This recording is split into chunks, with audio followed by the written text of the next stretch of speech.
बुद्ध कहते हैं कि शारीरिक संभोग इतना खतरनाक नहीं होता है जितना कि मानसिक संभोग होता है, क्योंकि शारीरिक संभोग में तो शरीर की कुछ ऊर्जा ही खर्च होती है जो फिर से बन जाती है, लेकिन मानसिक संभोग जीवन भर हमारे साथ चलता है। वो हमेशा हमारी ऊर्जा को खत्म करता रहता है।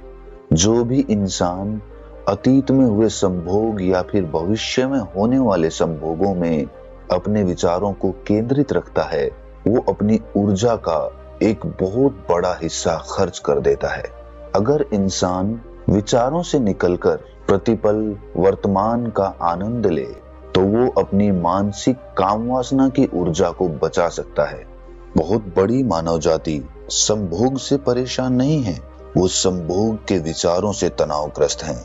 उनके दिमाग में, उनके मन में अधिकतर समय काम वासना के विचार ही चलते रहते हैं और इसी कारण उनके मन की बहुत बड़ी ऊर्जा उन विचारों में नष्ट होती रहती है।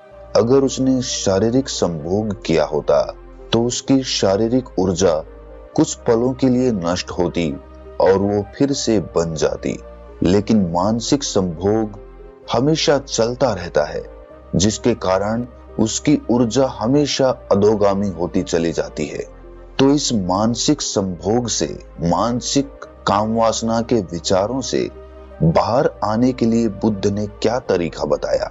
बुद्ध कहते हैं कि जब तक हम किसी चीज से लड़ते रहते हैं तब तक हमारा पूरा ध्यान उसी पर केंद्रित रहता है, और जब हम एक बार उसको स्वीकार कर लेते हैं तत्क्षण हमारा ध्यान वहां से अपने आप हट जाता है, क्योंकि अब उसमें कोई रस नहीं रहा, हमारा चित्त उसकी उलझन में नहीं रहा, इसीलिए अब हमारा मन उससे आजाद हो गया है। हम अधिकतर समय ये सोचने में लगा देते हैं कि हमें काम वासना के विचारों से छुटकारा पाना है। किस तरह पाना है, इसके नाना प्रकार के उपाय भी खोजते हैं, लेकिन आखिर में कुछ भी हासिल नहीं होता। वो विचार ज्यों के त्यों हमारे मन को गिरफ्त में रखते हैं, क्योंकि हमारा चित्त उससे लड़ रहा है, उससे बचने का समाधान ढूंढ रहा है, उपाय खोज रहा है। हमने कभी पूरे मन से ये स्वीकार ही नहीं किया कि हाँ, मैं एक कामुक व्यक्ति हूँ, यही मेरा स्वभाव है। हम अपने आप से ये कभी बोल ही नहीं पाते।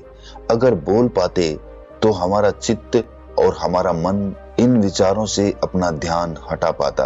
बड़े मजे की बात है, जिस भी चीज से हम बचना चाहते हैं हम उसी चीज का चिंतन शुरू कर देते हैं, और हम जितना ही उस बारे में चिंतन करते जाते हैं वो हमारे चित्त में उतनी ही गहरी बैठती चली जाती है, क्योंकि अधिकतर समय हमारा मन उससे छुटकारा पाने के उपाय के बारे में सोचता है। मतलब कि हमारा ध्यान उसी बिंदु पर केंद्रित हो जाता है। अगर हम अपने उस स्वभाव को स्वीकार कर लेते तो हमारा ध्यान किसी दूसरे केंद्र पर अपने आप स्थापित हो जाता। लोग अपनी काम वासना को मिटाने के लिए, उन विचारों से छुटकारा पाने के लिए नाना तरह के प्रयोग करते हैं, नाना तरह के उपाय अपनाते हैं। कोई व्रत करने लगता है, कोई ब्रह्मचारी बन जाता है, कोई अपने शरीर को उतना ही भोजन देता है जितना जिंदा रहने के लिए आवश्यक होता है। वो समय समय पर उपवास करता है, क्योंकि उसे लगता है कि भोजन जो ऊर्जा हमें देगा उससे काम वासना पैदा होगी। इसीलिए वो सोचता है कि अपने शरीर की ऊर्जा को उतना ही रखो जितना जिंदा रहने के लिए जरूरी है। लेकिन मजे की बात ये है कि जिस दिन भी वो अपना उपवास तोड़ेगा या फिर पेट भर भोजन खाएगा, उसी दिन वो काम की शक्ति फिर से लौट आएगी और वो विचार फिर से उसके मस्तिष्क को घेर लेंगे। उसी प्रकार कुछ लोग अपने आप को स्त्रियों से बिल्कुल अलग कर लेते हैं, बिल्कुल दूरी बना लेते हैं, लेकिन जिस दिन भी वो उनके संपर्क में आते हैं उसी दिन उनकी कामुकता फिर से जाग उठती है। चाहे आप ऊंचे पहाड़ों में चले जाएं, जहां पर मानव जाति पाई ही नहीं जाती, लेकिन जिस दिन आप संसार में वापस लौटेंगे उस दिन आप पाएंगे कि आपकी काम वासना पहले से भी ज्यादा बढ़ चुकी है। इसीलिए अगर कोई उपाय नहीं किया गया तो ये काम वासना और इसके विचार जिंदगी भर हमें परेशान करते रहेंगे। इसके उपाय मैं आपको एक कहानी के माध्यम से समझाने की कोशिश करता हूँ। कहानी छोटी सी है, लेकिन आपके सारे सवालों के जवाब दे सकती है। पुराने यूनान में एक कम्युनिटी बसती थी। उस कम्युनिटी में लड़के या लड़की के बीच कोई भी भेदभाव नहीं होता था। जिस प्रकार दो लड़कों की आपस में दोस्ती होती है, उसी प्रकार वहां पे लड़का और लड़की के बीच भी दोस्ती होती थी। उनमें कोई अंतर नहीं होता था, कोई भेद नहीं होता था। जिस प्रकार दो लड़के आपस में मिलते थे, उसी प्रकार लड़का और लड़की भी आपस में मिल सकते थे। इसमें कोई भी बाधा या कोई भी नियम नहीं था। यहाँ तक कि रात में पूरे गांव के लोग एक साथ ही सोते थे, एक छत के नीचे ही सोते थे। यहाँ तक कोई समस्या नहीं थी। उस गांव के युवाओं को काम वासना के विचारों के बारे में कुछ पता ही नहीं था, क्योंकि विचार आते ही नहीं थे। लेकिन कुछ समय बाद कुछ ईसाई पादरी वहां पर पहुंच गए, और जब उन्होंने ये माहौल देखा तो उन्होंने लोगों को समझाना शुरू कर दिया, उनको उपदेश देने शुरू कर दिए। उन्होंने कहना शुरू कर दिया कि आप लोग पढ़े लिखे नहीं हैं, इसीलिए आप लोगों को इसके बारे में पता नहीं है। ये आप घोर पाप कर रहे हैं।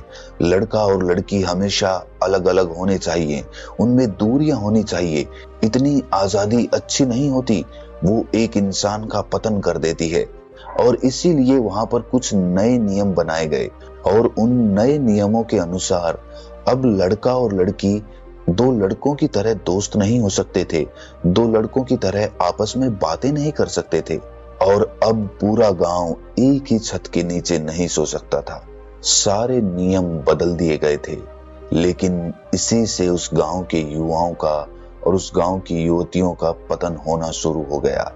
अब तक उन्हें काम वासना के बारे में कुछ भी नहीं पता था, लेकिन जैसे ही उस गांव के लड़के और लड़कियों के बीच दूरी बना दी गई, वही दूरी उन्हें एक दूसरे की तरफ खींचने लगी।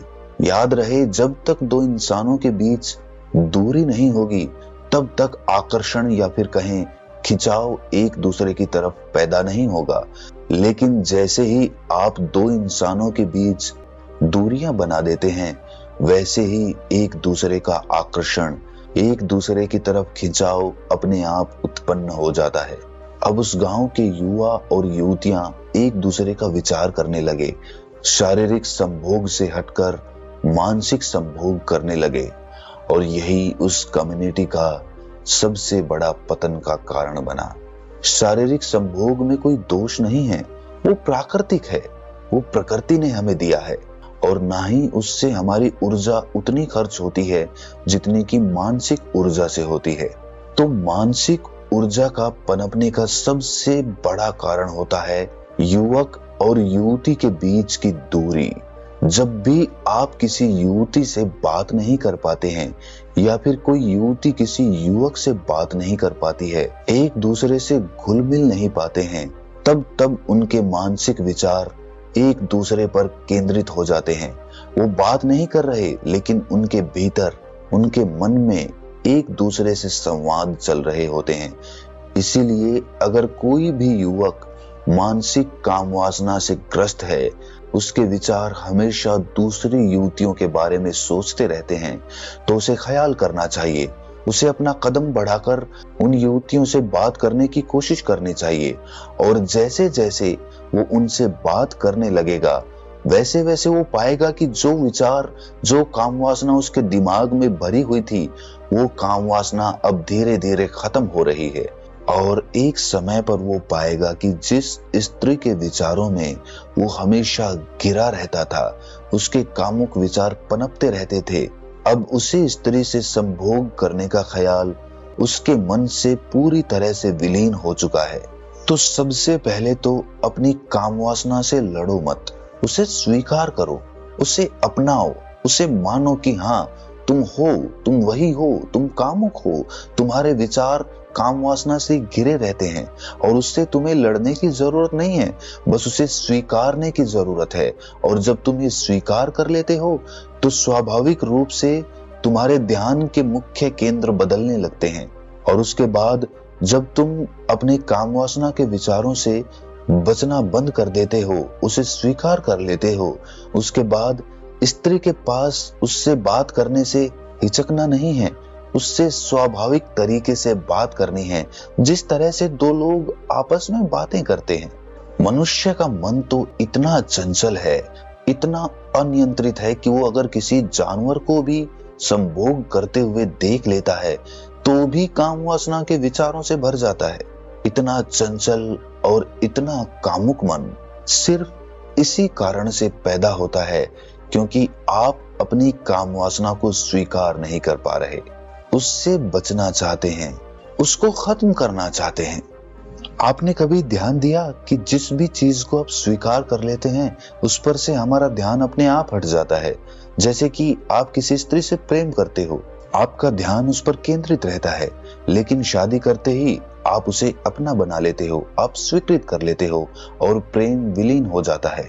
उसी प्रकार अगर आप सड़क पर कोई गाड़ी देखते हो तो आपका ध्यान उस पर बार बार जाता है, लेकिन जब आप गाड़ी खरीद लेते हो, जब उसे अपना बना लेते हो, तब आपका ध्यान उस पर कभी जाता ही नहीं, क्योंकि वो चीज स्वीकृत हो गई, आपके मन ने उसे स्वीकार कर लिया। अपने बुरे से बुरे हिस्से को भी स्वीकार करना सीखो। जिस भी आदत को तुम बदलना चाहते हो, उस आदत से लड़ने की बजाय उसे स्वीकार करना सीखो, और जब तुम स्वीकार कर लेते हो तो अपने आप ध्यान वहां से हट जाता है। लोग पूछते हैं कि आज के समय में इतनी कामुकता हमारे आसपास भरी हुई है, जब भी हम अपना फोन चलाते हैं, जब भी हम इधर उधर निकलते हैं तो हमें कोई ना कोई कामुक दृश्य देखने को मिल ही जाता है। तो ऐसे में हम कैसे अपने आप को बचाएं? बचाने का सवाल ही नहीं पैदा होता। जो ये सवाल कर रहे हैं वो अपनी कामुकता को बढ़ावा दे रहे हैं। आप दृश्य देखते हैं और देखकर आगे निकल जाते हैं। आपको क्या प्रयोजन है उससे बचने का? आपने उसके लिए तो रास्ता नहीं पकड़ा था, उसे देखने के लिए तो आप उस रास्ते पे आगे नहीं बढ़े थे। वो तो रास्ते में खुद ब खुद आ गई, और खुद ब खुद आई है तो खुद ब खुद चली भी जाएगी। लेकिन अगर आप उससे बचना शुरू कर देते हैं तो अपने दिमाग में, अपने मन में उस चीज को पूरी तरह से जगह दे देते हैं, और जब वो चीज जगह पा जाती है तो धीरे धीरे अपना साम्राज्य आपके मन पर बना लेती है। जब तक आपका मन काम वासना या संभोग से ऊपर के आनंद को नहीं जानेगा, जब तक उसका स्वाद नहीं चखेगा, तब तक उसे काम वासना या संभोग से बड़ी कोई चीज नजर नहीं आएगी।